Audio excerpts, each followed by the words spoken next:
Hello everyone and welcome back to another Splatoon 3 video. So I'm pretty sure you guys all know the Nintendo Direct happened yesterday.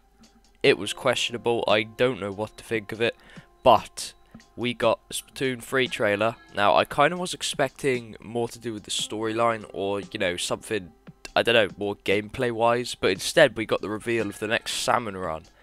And I love Salmon run, so you can imagine I was pretty excited about this. So I'm going to go through the effort to analyse the entire thing, even though it probably doesn't need analysing and someone else bigger has probably already done it, but I'm going to do it anyway.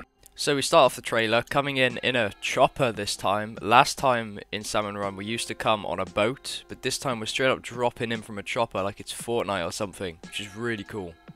So the first thing we see is the new Splatter Shot. There it is. It looks slightly different now. I would imagine it acts relatively the same though. We also see some slight adjustments to the costume. There's now a little stick coming out the back, and I think there's a few more straps on the actual thing they're wearing. And now we get our first look at the Salmonids. They are looking exactly as they are in Splatoon 2, which I'm fine with. I gotta admit, I do love their designs. I don't think they need to change. I just hope the game mode's different enough for me to not kind of feel like it's the same. And here we have our first new boss.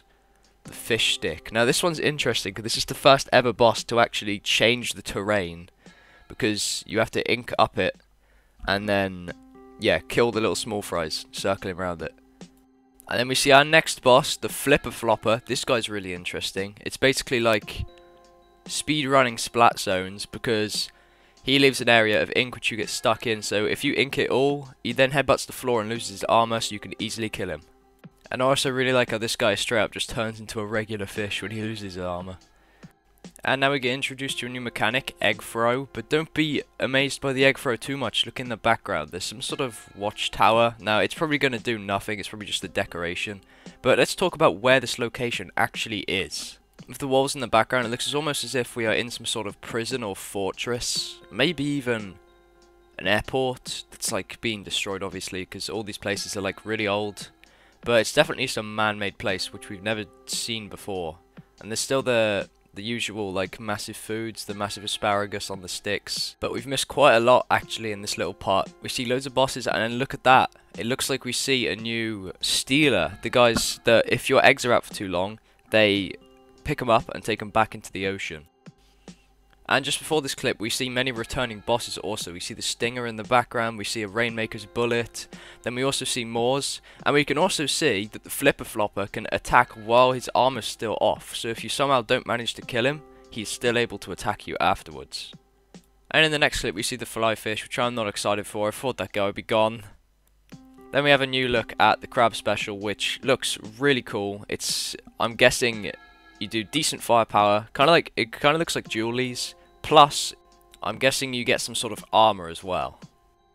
Now we get to see some more passing eggs gameplay, and it looks when you pass an egg you actually leave a splatter of ink on the floor, allowing you for a bit more movement. But you can't just throw eggs to others, you can also throw eggs into the basket. This is going to be so helpful for those final times where you just need one more egg left.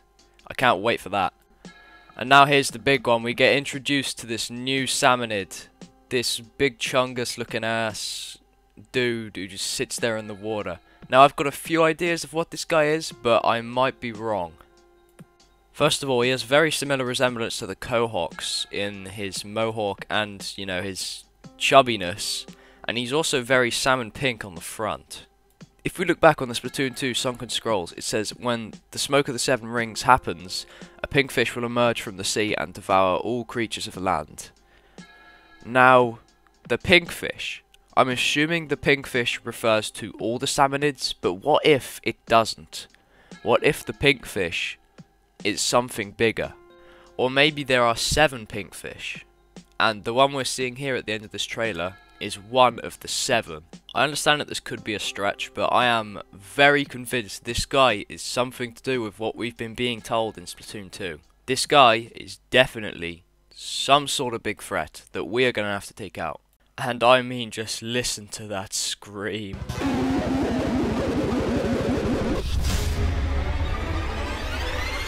Now all we have to do is wait and see.